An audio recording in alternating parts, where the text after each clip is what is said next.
Hey there, welcome back. We touched on floor plans in the last lesson, but before we dive deeper into that, you need to understand some basic considerations about weight, and that's what we're going to focus on in this lesson. It's important to consider how weight is balanced across the chassis because you don't want one side of your van to be significantly heavier than the other. Over time, this can wear on your suspension and even the tires.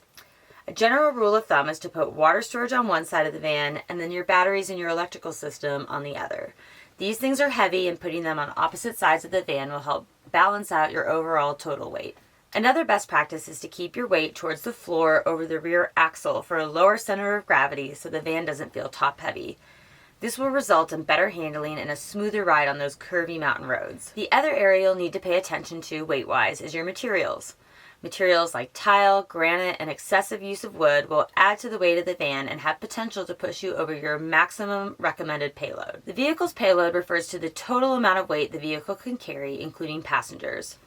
Depending on the exact model of your van, the payload varies significantly, so check with the manufacturer to determine the payload. As a frame of reference, the basic 144-inch wheelbase Sprinter has a payload between 2,700 and 3,500 pounds depending on its specific features, while the 3,500 extended high roof model can handle nearly 5,700 pounds. Similarly, a Ford Transit van has a payload range of about 3,200 to 4,600 pounds depending on the exact size and model. While you want to avoid exceeding your max payload by keeping it in mind and using as lightweight materials as possible throughout your build, if you do find your van is overweight after loading it up with all of your stuff, you could consider upgrading your suspension. In this van, for example, I have 25 gallons of water and a very heavy battery bank in my garage and found that the back of my van was sagging a little bit due to excess weight. So to fix this, I installed the Van Compass suspension upgrade package, which has drastically improved how the van drives and handles.